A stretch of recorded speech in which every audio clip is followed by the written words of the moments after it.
హైదరాబాద్ గోషామహల్లో ఉస్మానియా ఆసుపత్రి కొత్త భవనం నిర్మాణ పనులు ప్రారంభమయ్యాయి. ఈ భవన నిర్మాణానికి సీఎం రేవంత్ రెడ్డి భూమి పూజ చేశారు. గోషామహల్ స్టేడియంలో అత్యాధునిక హంగులతో రాష్ట్ర ప్రభుత్వం కొత్త ఆసుపత్రిని నిర్మించనుంది. 26 ఎకరాల్లో 2000 పడకలతో కొత్త ఆసుపత్రి భవనం అందుబాటులోకి తీసుకురానుంది. ఈ ఆసుపత్రిని దాదాపు 2700 కోట్లతో 14 అంతస్తుల్లో నిర్మించనున్నారు. కొత్త ఆసుపత్రిలో రోబోటిక్ సర్జరీలు చేసేలా సౌకర్యాలు ఏర్పాటు చేయనున్నారు.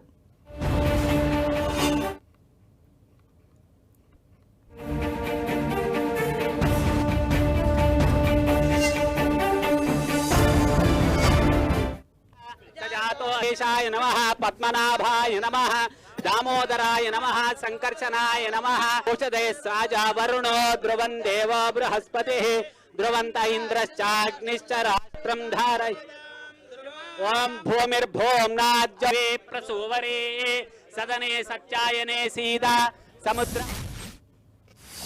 ये ट्रीटमेंट కావాలన్నా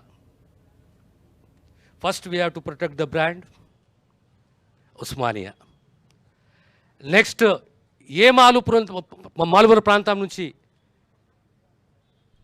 ఆ కుటుంబం పేద కుటుంబం ఉస్మానియాకి వచ్చిన సంపూర్ణంగా 100% ఇది లేదు, ఈ డిపార్ట్మెంట్ లేదు అనే కంప్లైంట్ రాకుండా అన్ని డిపార్ట్మెంట్ల ద్వారా సేవలు అందించాలనే ఒక ఆలోచనతోటి ముఖ్యమంత్రి గారు తీసుకున్న నిర్ణయం ఇది. దీని వ్యయం సుమారు 2700 కోట్లు. The cost of entire building infrastructure, equipment, mortuary, Dharamshala, hostel buildings, class room, everything together it is about the cost is about 2700 crores. కొత్త ఆసుపత్రిలో సౌకర్యాలకు సంబంధించి మరిన్ని వివరాలు మా ప్రతినిధి అజయ్ అందిస్తారు. 115 ఏండ్ల గల ఉస్మానియా హాస్పిటల్కు నూతన భవన శంకుస్థాపనకు ఈరోజు సీఎం రేవంత్ రెడ్డి శంకుస్థాపన చేశాడు. ఎప్పటి నుండో ఉస్మానియా హాస్పిటల్కు నూతన భవనం కావాలంటూ అడుగుతూ వస్తున్నారు. చాలా డిమాండ్స్ కూడా ఉన్నాయి. అయితే నూతన భవనం చాలా హంగులతోటి నిర్మిస్తున్నటువంటి పరిస్థితి మనకు కనబడుతుంది. ఇక్కడ ఇందులోనే అకాడమిక్ బ్లాక్, ఇందులోనే హాస్పిటల్, ఇందులోనే ఏదైతే వైద్య విద్యార్థులు ఉంటారో వాళ్ళకి కావాల్సినటువంటి హాస్టల్ ఫెసిలిటీలను కూడా ఇందులోనే ఏర్పాటు చేసినటువంటి పరిస్థితి మనకు కనబడుతుంది. మనం చూడవచ్చు, ఇది ఏదైతే గూగుల్ మ్యాప్కి సంబంధించినటువంటి డిజైన్లో చెప్పుకోవచ్చు. ఇక్కడ మనం చూసుకున్నట్లయితే మొత్తం ఏదైతే ఓపీ బ్లాక్, ఇన్పేషెంట్ బ్లాక్ మొత్తం 8 బ్లాకులు దీంట్లో ఉంటాయి. అదేవిధంగా హాస్పిటల్కి సంబంధించి ఏదైతే గర్ల్స్ హాస్టల్ అయితేనేమి, అదేవిధంగా బాయ్స్ హాస్టల్, అదేవిధంగా ఫ్యాకల్టీకి సంబంధించినటువంటి రెసిడెన్షియల్స్, ఇవన్నీ కూడా ఈ కాంపౌండ్ వల్లనే ఏర్పాటు చేసినటువంటి పరిస్థితి మనం చూడవచ్చు. అయితే ఇక్కడ కొన్ని ఇబ్బందులు కూడా ఉన్నాయి. అంటే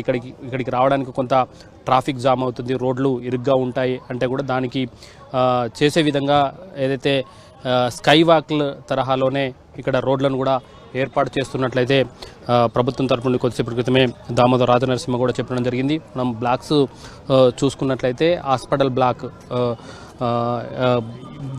బేస్మెంట్, గ్రౌండ్ ఫ్లోరు, అదేవిధంగా 12 అంతస్తులు, అదేవిధంగా గర్ల్స్ హాస్టల్ కూడా బేస్మెంట్, గ్రౌండ్ ఫ్లోరు, 12 అంతస్తులు, ఇట్లా బాయ్స్ హాస్టల్ కూడా అదే స్థాయిలో, ఫ్యాకల్టీ రెసిడెన్సీకి సంబంధించి కూడా 12 అంతస్తుల building, academic block, north block, south block, అంటే మొత్తం ఏదైతే హాస్పిటల్కి సంబంధించినటువంటి బిల్డింగ్స్ కూడా ఇందులో ఈ రెండిట్లలో ఉంటాయి. అయితే మొత్తం హాస్పిటల్కి సంబంధించి వివరాలు వెల్లడిస్తున్నారు. 2000 కోట్లకు పైగా అంచనాలతోటి ఈ భవనాన్ని అయితే నిర్మిస్తున్నారు. 2 సంవత్సరాల్లో పూర్తి చేయాలన్న టార్గెట్ని పెట్టుకున్నారు. ఈ కాంపౌండ్లో హాస్పిటల్ బ్లాక్ ఇది ఇక్కడ ఉంటుంది, ఇక్కడ అకాడమిక్ బ్లాక్, ఇక్కడ బాయ్స్ హాస్టల్, గర్ల్స్ హాస్టల్, ఫ్యాకల్టీకి సంబంధించినటువంటి బిల్డింగ్.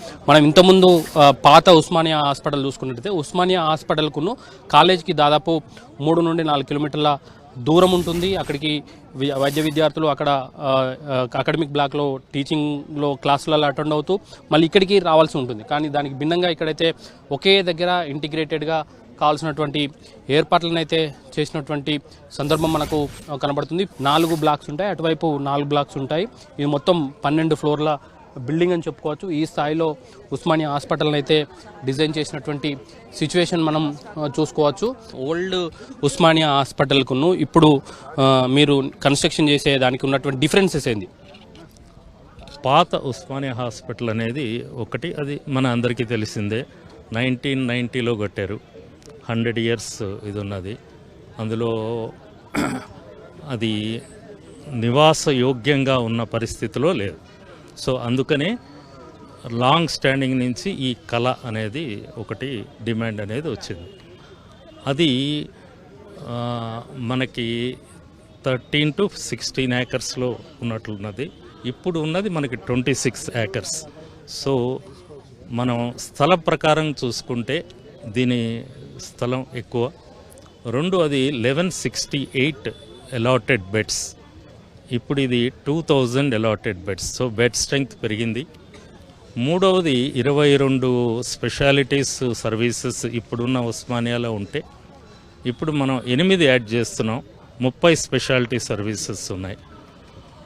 సో వీటిలో ఇంటెన్సివ్ కేర్స్కి ప్లస్ ఆర్గాన్ ట్రాన్స్ప్లాంట్, ఈ రెండిటికి చాలా ఇంపార్టెన్స్ ఇస్తున్నారు. ప్రభుత్వ పరంగా ఆర్గాన్ ట్రాన్స్ప్లాంట్ అనేది ఒక్క ఉస్మానియాలోనే జరుగుతుంది. సో దానికి ఎక్కువ ఇంపార్టెన్స్ ఇవ్వటం. తర్వాత ఇంటెన్సివ్ కేర్ బెడ్స్ని ఇంకా పెంచుతున్నాం. సో ఈ విధంగా మనకు పాత ఉస్మానియాతో కంపేర్ చేసుకుంటే ప్రజలకి మరింత సేవ చేయడానికి అవకాశం డాక్టర్లకు ఉంటుంది. ఇక్కడ పీజీ విద్యార్థులు ఇక్కడనే ఉంటారు, ఫ్యాకల్టీ ఇక్కడనే ఉంటుంది. దానివల్ల వచ్చే అడ్వాంటేజ్ ఏవి? వాళ్ళు నేర్చుకుంటూ ఉండటానికి 24 hours ఉండాల్సి ఉంటుంది. అది ఎన్ఎంసి గైడ్లైన్స్ ప్రకారం 24 hours అవైలబిలిటీ రెసిడెన్సీ సిస్టమ్ అనేది ఉండాలి. సో ఇది ఈ విధంగా మనం ఆ స్టూడెంట్స్కి రెసిడెన్సీ సిస్టమ్ అనేది ఇస్తున్నాం. ఏ క్షణాన ఏ అవసరం వచ్చినా వాళ్ళ అవైలబిలిటీ మనకి విత్ ఇన్ ద క్యాంపస్ ఉంటుంది. అది పార్ట్ ఆఫ్ దేర్ ట్రైనింగ్. ఆ విధంగా మనం మనం ఫుల్ఫిల్ చేస్తున్నాం రెసిడెన్సీ అనేదాన్ని. అనేకమైనటువంటి సౌకర్యాలు అయితే అందుబాటులోకి తీసుకొస్తున్నారు. అయితే 2 సంవత్సరాల కాలంలో ఇది పూర్తి చేయాలని దాదాపు 2000 కోట్ల అంచనాలతో ఈ హాస్పిటల్ నిర్మాణానికి అయితే ఈరోజు శంకుస్థాపన చేయడం జరిగింది.